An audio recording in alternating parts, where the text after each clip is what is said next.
How's it going, man? It's nice and sunny out there. Yeah, finally. It's been a while. Seriously, man. I've been waiting on the sun to come back out like this. Everybody's complaining about being too hot, but I've been waiting for this to come back. Like, seriously. He It's said, been I've been all waiting. gloomy over here, man. Like, the weather just gloomy, but we still honor it too, you know? Yeah, We need that precipitation. Nature needed it.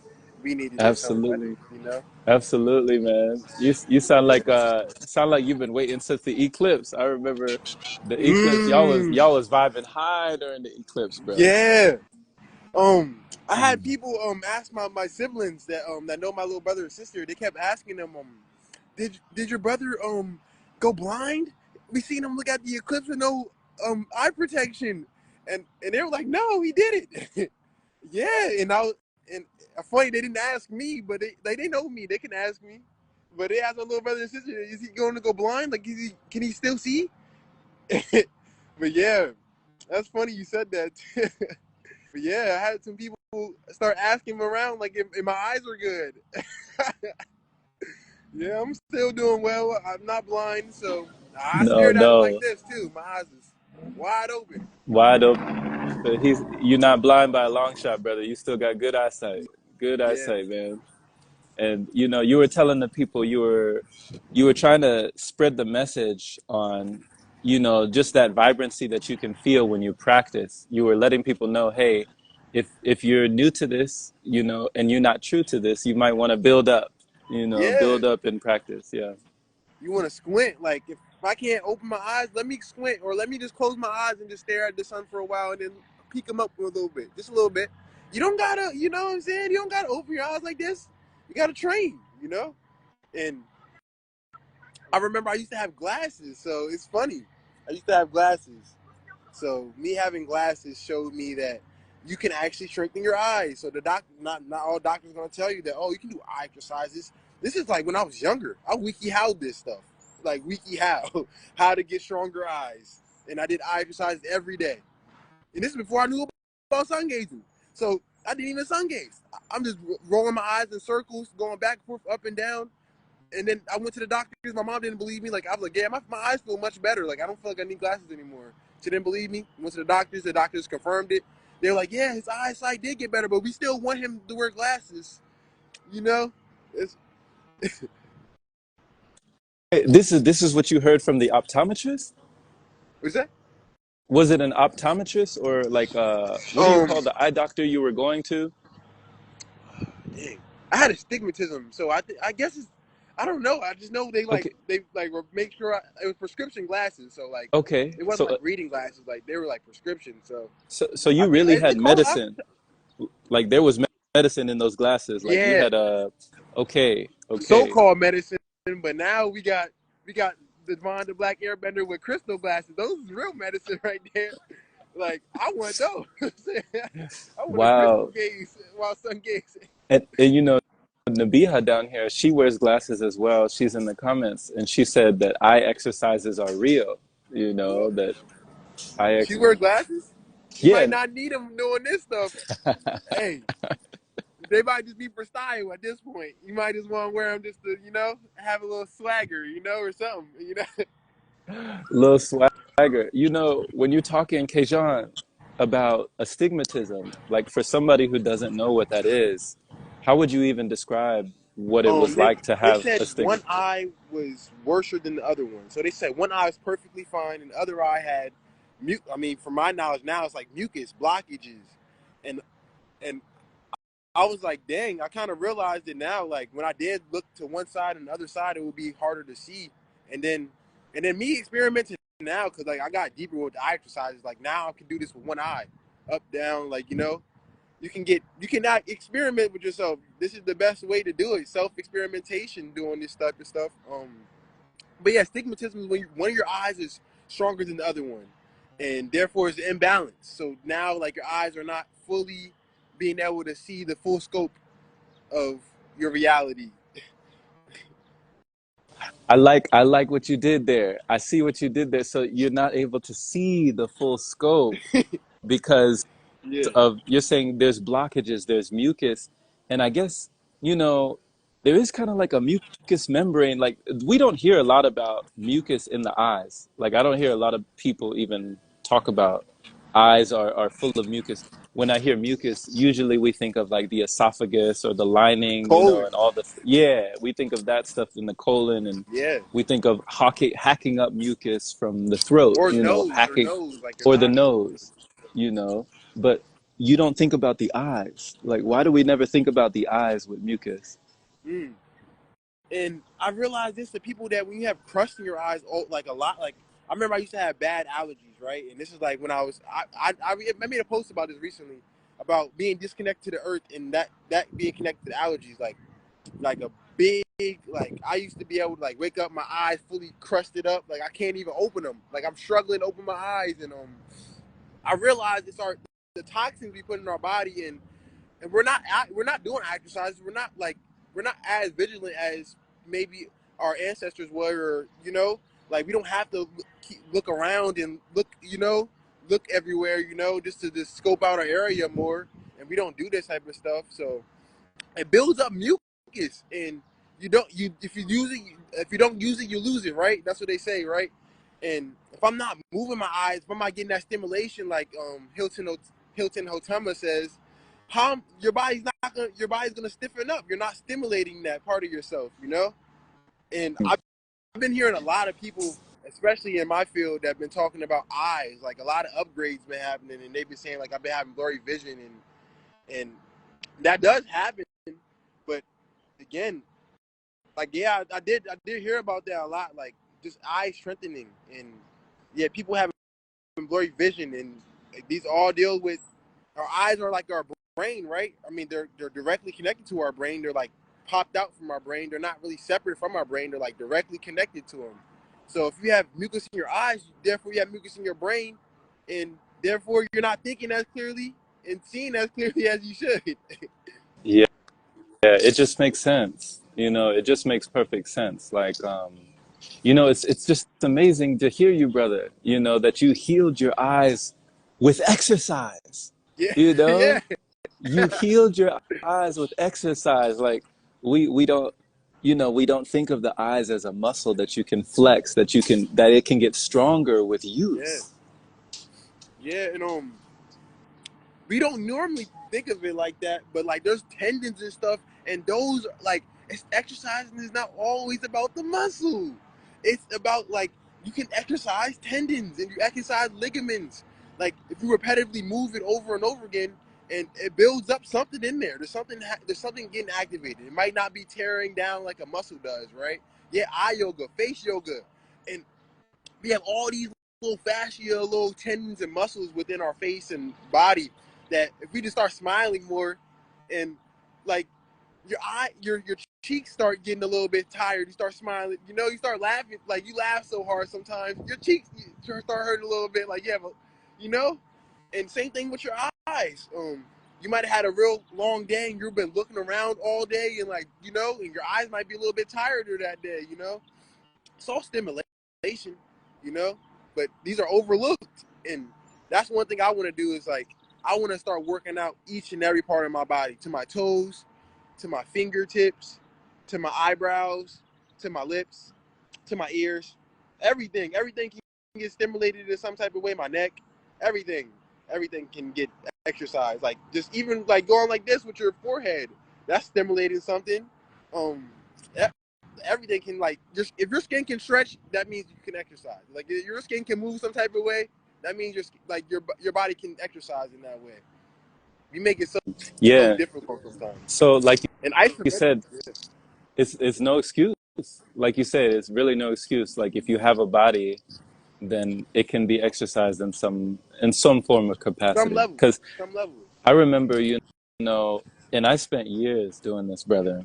I spent years, you know, sitting on the couch. I think I was, and I had, you know, 2020, but I think I was wearing down my vision just staring at screens. You know, I was staring at video game screens. You know, I was playing first person shooters. My eyes were just kind of Yeah. So your eyes are looking for, always on that little yeah, back my and eyes, forth. right, right. And you're just constantly on edge. I was stressed out, looking for danger, you know, getting kills, like doing all this stuff in the video game world. And I think that was putting a lot of pressure on my eyes, a lot of stress on my eyes that wasn't even necessary. Whereas, if I could just go outside into the greenery and the scenery and appreciate the beauty all around me Yeah, there's and do something that these. does happen to our Mm, eyes, like when we're mm. out in the green grass, and there's something that does happen to our eyes. And I was really real. I was like, I'm noticing that more and more. Like the more green I'm around, like my eyes are like they're taking in different energies, like someone like chlorophyll or something. Like we're taking in that different types of energies, like blue light, for instance, right? They say blue light's not good for your eyes, and for whatever reason that is, right? But we never probably think about color breathing, you know? And I was thinking about like if it can be bad, I know it can be transmuted as well. Like all of it can be transmuted. I'm the alchemist. So whatever you throw me, I'm gonna transmute it so it can benefit me. Because your body only can transmute what it can like that what is like natural to it. Like if you drink cold water, for instance, that cold water has to be heated up by your body to get processed. It's not gonna just process automatically as cold water. Your body's gonna heat it up to your body temperature and then process it. Just like all food, stimulation. It's all stimulation. You're not really getting fed by it, but yeah. Wow, brother. So you said something that I've never heard before, Kejan. You said color breathing. Can you go into color breathing? What is that? Oh, okay. I, honestly, that was a gem that I'm about to start posting about. But color breathing is a process of when you look at a color, you can literally you can use your own inner guidance and your own source to have a breath pattern dealing with that color, especially at certain times where you just being conscious that your breath could be a little bit sometimes just being I mean, not overly conscious. You can't really be overly conscious, but it's being conscious of your breath in another way, right? We see colors every day. Like I'm seeing the red brick right now. I could have a breath style in my own field that can help me assist me connecting to the color red, and therefore the color red within myself. So the color of blood, like I can just be thinking about that, and I can like implement different type of styles of breathing depending on how much colors I see.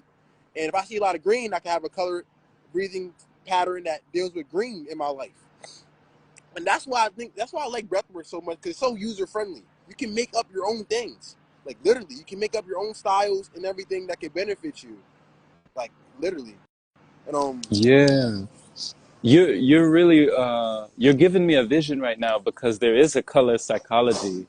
And when I started learning about that, I started putting my phone on grayscale for a while just to test out to see the effect it would have on me. Because I know that, just like those people, those bullfighters that will hold up red for a bull and the bull will charge I at the can't hear red you. color. I might have to Okay, get my headphones. I might have to get my headphones because like there's okay, like a okay, ambulance and fire truck over here and things get a little loud. okay. Can you hear One me second. now? Yeah, I'm about to get my headphones. Okay, do your thing, brother. Nabiha says, color breathing. That's interesting. Yeah, I thought so too. Hey, Krishnamai. Nabiha says, maybe I can paint with the colors of the wind. Okay, Pocahontas. Brother Marcus says, implementing the breath with the root chakra. All right. All right, Mm. Brother Marcus. I Uh, think color breathing. Ooh. All right, I just got downloaded. So don't you know how like all the chakras are all different colors, right? And so you can like like once you start doing color breathing more, and you make your own breath pattern for all the colors you see, because at some point all the chakras become one. So at some point the color breathing is going to be irrelevant. But right now, until we get to that programming within ourselves it's irrelevant, you can implement different type of styles depending on your chakra. Like, oh, I like red. Red is a certain breath pattern. I might hold my breath for 3 seconds. I might exhale, hold my breath for 3 seconds, and you can dibble and dabble, or you can just you can hum on certain breath or certain colors.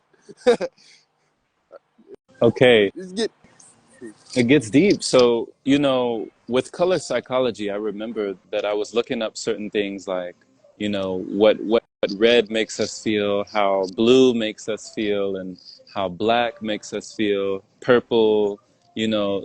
and these colors, they pop out, especially when we're looking at these devices. Mm. I'm sure that, you know, it's very carefully and meticulously designed. The apps, the notifications, Yeah. you know, the notification when you get it, it's red. You know, the alert, if you get a message, it's red. If you have something missing that you haven't addressed, it's red. So it's grabbing your attention immediately, that contrast of that red color. So when I would turn off these things, or when I would put my phone on grayscale, you know, the food was less appealing. um, Different things that were kind of over sexualized. Maybe back in the day I was looking at certain uh, tempting things that were less appealing in the grayscale. So when you remove the color, even the color of somebody's skin, the color of, Mm. you know, something That's deep. tasty or something lust, you know, like it takes away that, so that feeling that you might have within you, the chemistry of your body that's moving and grooving, you know, that kind of simmers down a little bit. When you take away the cover, the color is more bland, you know. Yeah, that makes um, sense. yeah, It's so like it, yeah. Hmm. I feel like it would change up the way you would scroll on social media too. Like I know before I really learned about living chronically and stuff like that, I used to follow a lot of vegan food pages and stuff like that, and now I'm just like I can't follow this stuff no more, man. Like I understand, like it's better for you than what I used to eat, but yeah, I feel like the grayscale would definitely help me out when yeah, that definitely would make you like, oh, that's bland. I can feed a different way. Yeah, and I love what you say as well, Kejan, about alchemizing, because this was definitely not a subject that they taught us in school. You No. know, like not the knowledge that we received in college. You know, I wish that there was a conscious curriculum on alchemization, or how to alchemize, or color exercise, or, you We're know, the working with the eye. pioneers. We're the Exactly, pioneers. exactly. We're So the there should pioneers. be a school for stuff like this. There should be. Yeah. Yeah, I feel like very soon they're gonna have like schools about remote viewing, and like all the woo woo stuff is gonna be very very broken down in science, hopefully in a scientific way for people that don't believe in all this stuff, so they can be like, oh, this is legit. But even like remote viewing, the government been doing it for years. Is so now it just people just catching up on it, and hopefully they do start teaching this type of stuff in school. I think I'm covering my mic, but yeah, hopefully they start teaching this stuff in school, because like if they do, like the level of consciousness of people would they be like, wow, I'm at my home and I'm remote viewing Egypt, or I'm remote viewing Antarctica. I know it's in Antarctica from me remote viewing. And now some of the unanswered questions that because people can't go to Antarctica, now they're answered. Like now there's oh yeah, I know something's over there. I went to the moon. Like then you start traveling the galaxy. Now you're astral projecting, and then it gets into all this type of that type of good stuff. But it's not really talked about much, and I haven't really heard a lot of pranic people or people on the breatharian path talk about it. Even though I know for a fact that you're living off prana, you're doing this type of stuff, even in meditation or whatever. You're definitely leaving your body. I mean, I know every time I fast a certain amount of point, I start leaving my body very, very every time I fall asleep, because sometimes I try to do no sleep. That's pretty hard though.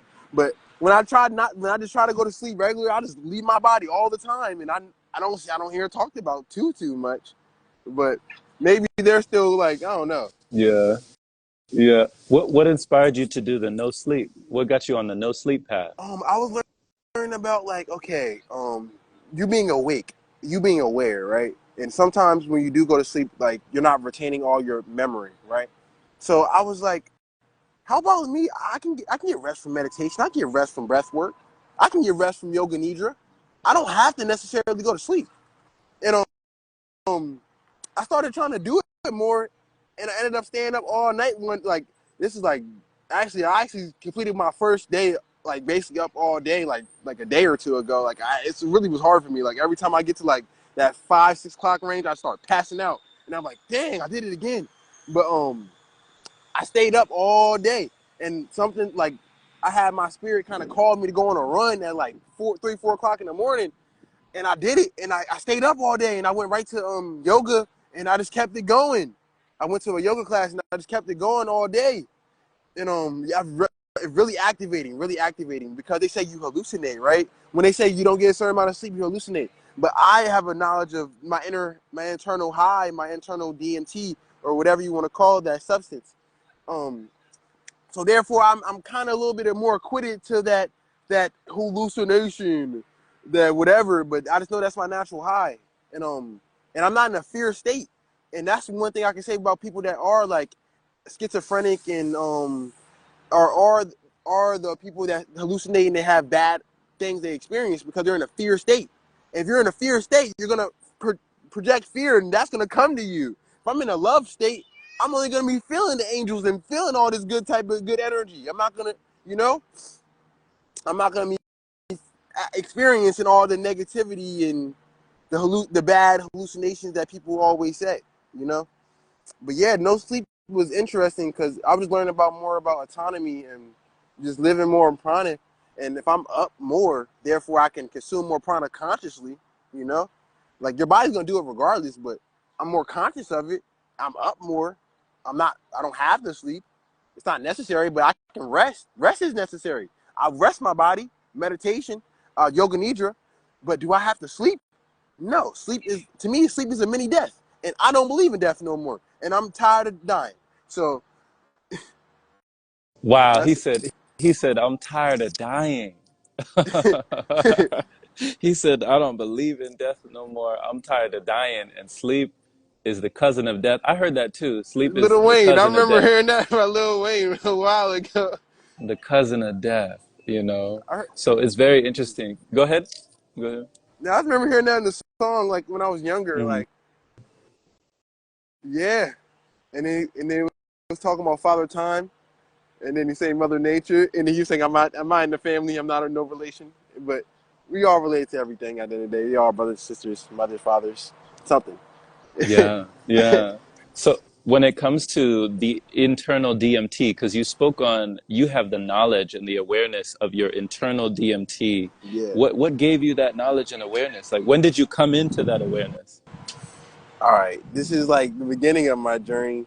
Um, I, I changed up my eating habit, and after the eating habit, I know I need to sustain myself, so I figured out another spiritual practice, which is breath work, and me learning that, I learned about the DMT within us. I learned that from Wim Hof, and Wim Hof was saying like, get high off your own supply, get high off your own supply, and I was like, I can get high off my own supply, and it was a little bit like interesting. Like, I want to feel high. What does this feel like? And then once I did it, I'm like, I instantly knew that, oh, this is all what the yogis do. This is all what the monks do. They're getting high off themselves. And no one can ever tell me they're not. You're feeling so good, it feels high. That's your natural state. So, and I realized this too on my fast recently when I went on my 11-day fast. I mean, it was I would say 9 days completely straight distilled water. And after that, I started implementing a little bit more teas and some herbs. But I remember on on my fast, I was feeling really fatigued, and like fatigue, like bad fatigue. But I know that's a detox symptom. It's not your body's not going through death, or you're not starving. It's a detox system. So I started. I was like, okay, let me figure out. Let me do some breath work. Let me get some energy for somewhere else. I put my legs up right, against the wall, against my couch. I put them up. I started doing breath work, right. And I know when you put your legs up or going to a headstand, them fluids, just like a good fresh juice, all them sediments and all that good stuff, it's getting flipped upside down, and you're getting all that stuff back to your brain, and your brain can remetabolize all that good energy and redistill it and send it out throughout the body again. And when I did that, I did the breath work, and I swear, I felt nourished, and after that, I started laughing uncontrollably, and it just showed me like my spirit team and all that.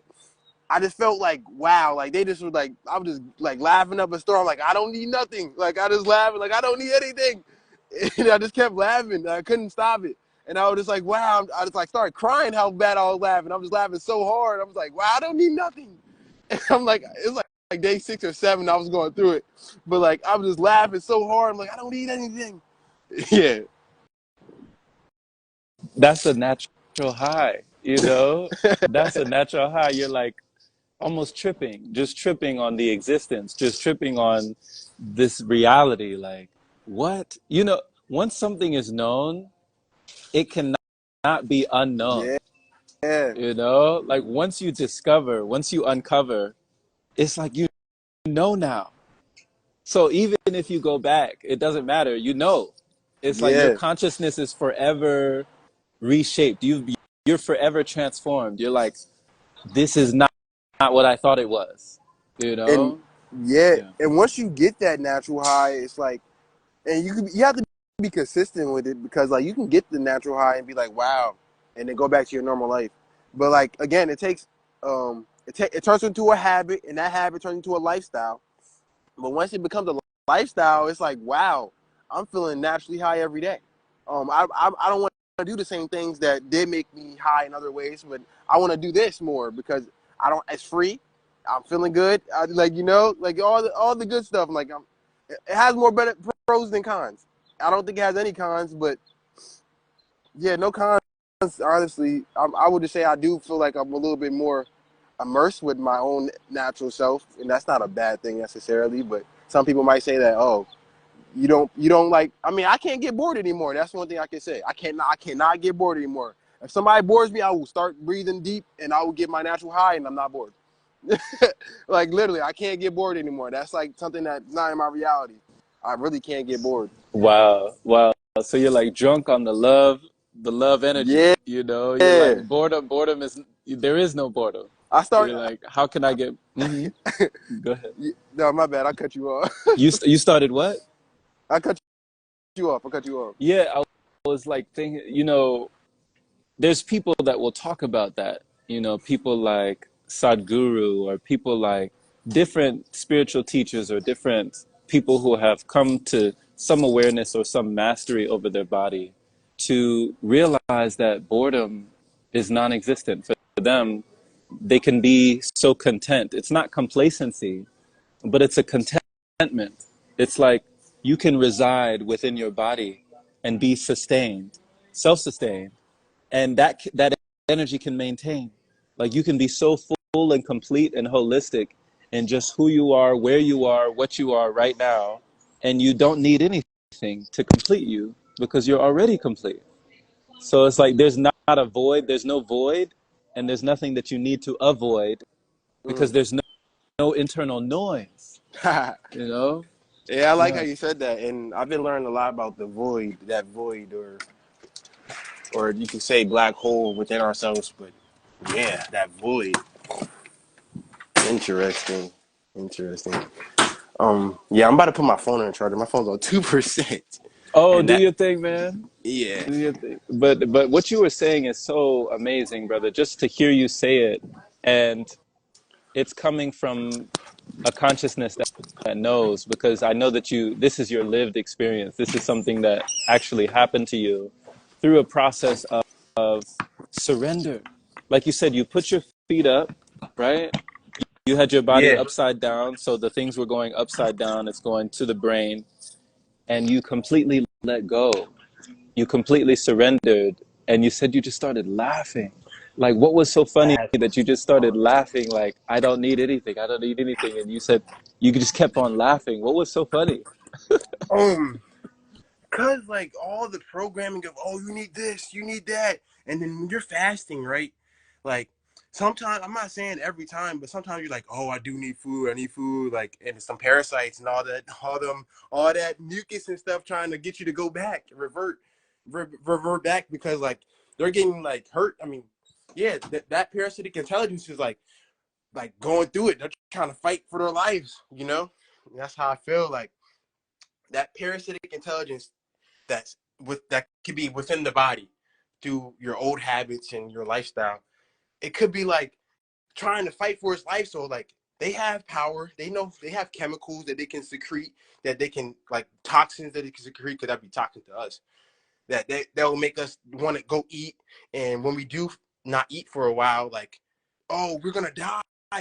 You're gonna die. You need to eat. You need to do this, right? But never do people really try to. And that's why I don't think of hunger anymore. It's trying to. It's really like I can't see how you can get hungry if I'm not in a fear state and I'm also meditating and I'm getting my own internal high. So, and I do want to start teaching this to people that do might have hunger, or like they might have been hungry before, and that might be a trauma to them, because this might be like a thing that purifies them, because they never probably thought of, oh, I can get energy from putting my feet in the grass, or I can get energy from looking at the sun.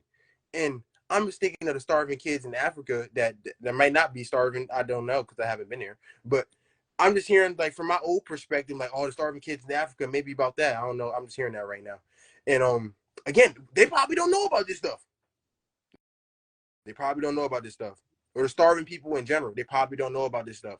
So if you starved or something and somebody taught you, like, yeah, you can start breathing to your belly, stimulating certain things, and tension and relaxation of your body, and you can cause a natural high that might feel nourishing to you, right, in that moment.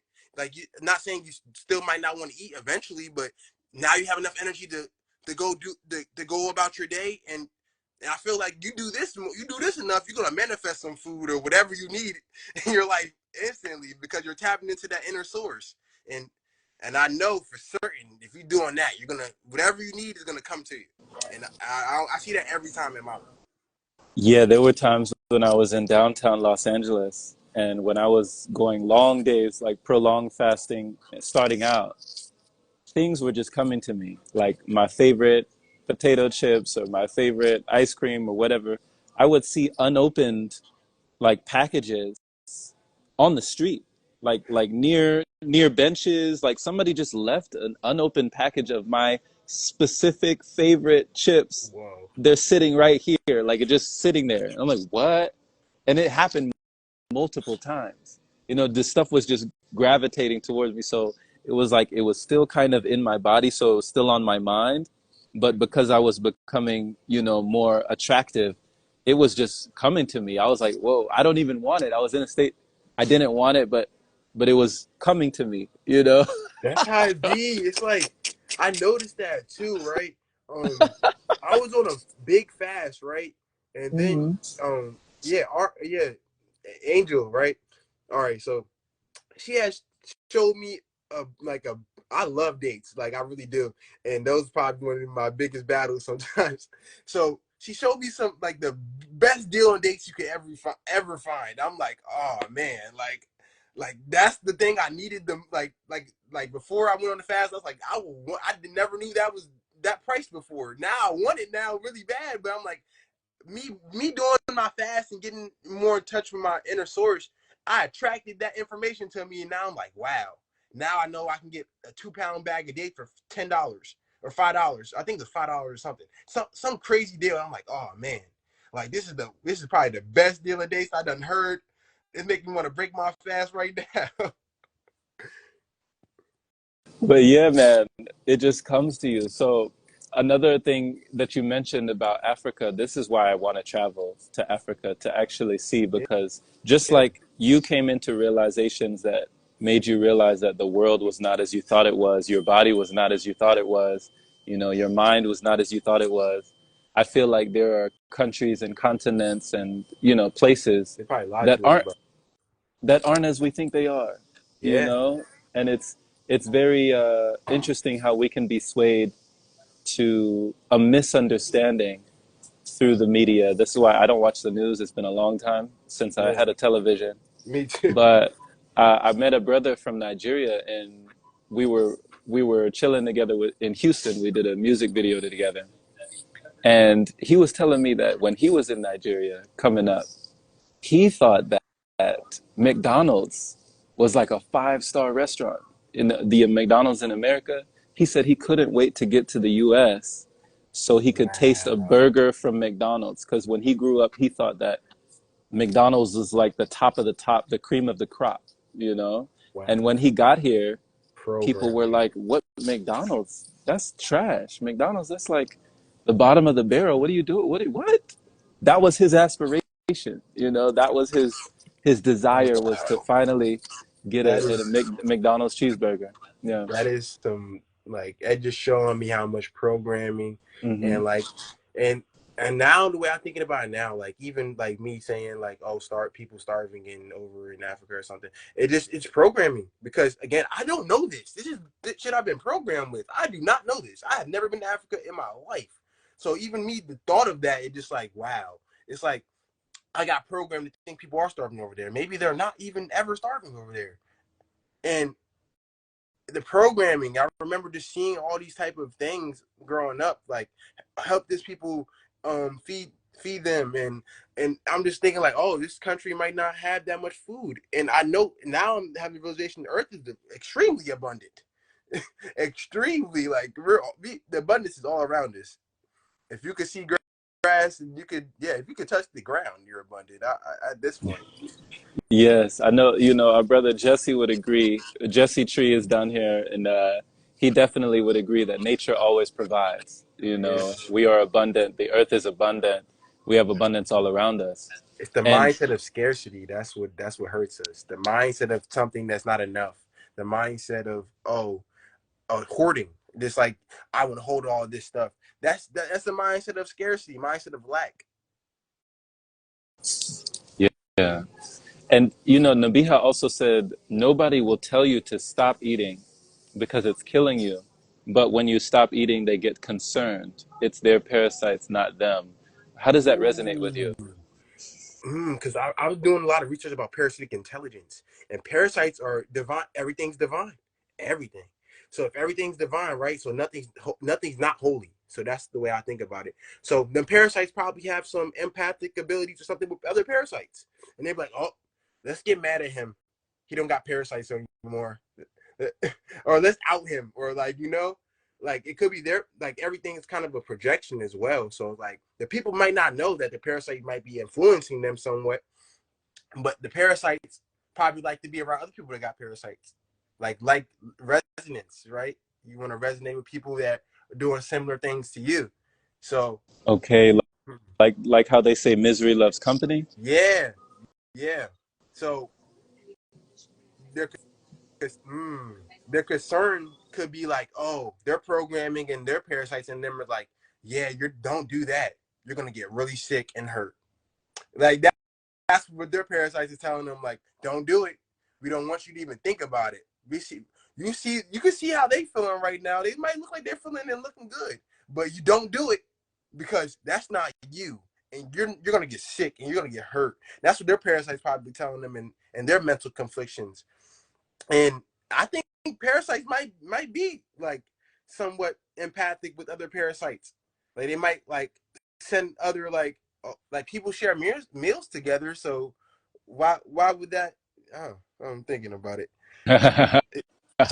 It is something to think about. It is something I may to have ponder. to do some research on that one a Me little bit more. too. You making me want to do some homework, man. You giving me some homework to do right now, brother. When I I like when how I talk, Nabiha said that though. yeah, yeah. She always like adds to things. She always really, it's always expanding. And you yourself as well. Like when I talk to you, brother Kejan, you make me want to study more and like look up things. Like you said, you fixed your well, you healed your eyes by looking on WikiHow. You Yeah, said you went on WikiHow and this you is years asked ago. you asked WikiHow years ago, how do I, heal my eyesight? Like how do I get better vision? And it showed you, and all you had to do was exercise your eyes, and Literally, you and corrected. Yeah. literally like I'm like, this is before I had. I mean, not even before I had the level of consciousness I had then wasn't the level I have now, and I would have healed my eyes probably twice as fast if I knew about sun gazing and all this stuff. But I didn't know about that stuff. I'm still going to. I'm in middle school, mind you. I'm in middle school. This is happening. Like, nah, was I in middle school? I might be. I might have just started high school. Either it was in middle school or I just started high school at that time in my life, and I didn't have the level of consciousness to start sun gazing, grounding, and stuff like that. I would have amplified that further. But I was like, I'm tired of wearing glasses. This does not fit my face. I don't like it. I don't like the jokes. I don't like any of it. Um, so I was like, how can I strengthen my eyes? I just Googled it. I was like, how can I strengthen my eyes? How can I do this? WikiHow popped up, clicked the video, and that was a lot of ways I used to do a lot of things. WikiHow will always pop up, and I would just look at it, and I'm like, okay, this makes sense, or let me just try it. And simple, like going like this, circles, diagonal, and very simple. And then yeah, cross-eyed and everything. Your eyes get stronger, and it's like, wow, why would they? Eye doctors would be out of business. If I told everybody, you'll be out of business. I mean, I'm not trying to make everybody out of business, but I'm trying to stop the bull. That's what I'm trying to stop. Like, Yeah, just, I mean, I it's can't even, I can't think about. I think everything can be healed. So it's like taking the power into your own hands, power to the people. Instead of externalizing your power, you're internalizing your power. You're bringing your power back, and you're yeah, saying, you know what, my body has the ability to correct itself. If there's an error in the functioning of this mechanism, and we can correct it. It's an auto functioning mechanism. It's very intelligent. So I love that you embrace that. you know I love that you faced that, and that you had the courage to look for the answer. You weren't just satisfied. You didn't just rest and say, you know what, well, this is just the way things are. This is just the way life is. I guess I'm just one of those people that'll just wear glasses for the rest of my life. You didn't accept that. You said, no no, question. I'm gonna change it. I'm gonna rearrange it. Yeah, Yeah. even with teeth, I'm gonna regrow back my Wow. teeth. I don't care what anybody says. I seen another breatharian I know, um, Victor. Victor, my boy, Hmm. he grew back his teeth. Wow. He went through teeth, and didn't say he didn't go through pain. You might Wow. have to go through pain, but I'm willing to do it. But just like Wow. a baby, if I'm teething, I know that shit's gonna hurt. I know that. Wow. But I can do it. Your body can rejuvenate every cell. I don't anybody telling you otherwise, they probably don't have the level of consciousness, or they haven't did the research on it and haven't experienced it for their own selves. But you regrow back your nails, don't you? You can regrow back your teeth. I'm a person that I had a finger cut off, and I regrew back most of my finger. So I already know this stuff is legit. Like they said my nail wasn't supposed to grow back on one of my fingers. Like my finger got cut off in the door as a kid. Like I was at a daycare when I was younger, and it was like a pool right there.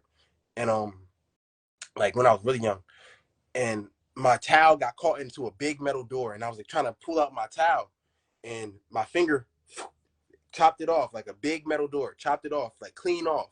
And I was just in shock. I wasn't crying. I was just in shock. I was just screaming like, "Oh my God, my finger!" And they said my nail was not supposed to grow back. My nail grew back.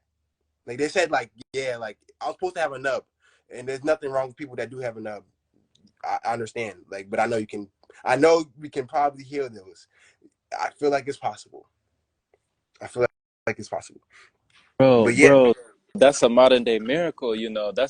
That's amazing, brother. Because I talked about a story, and I mean, I'll just say briefly, but I used to be a knife salesman. I was selling knives at one point, very short period.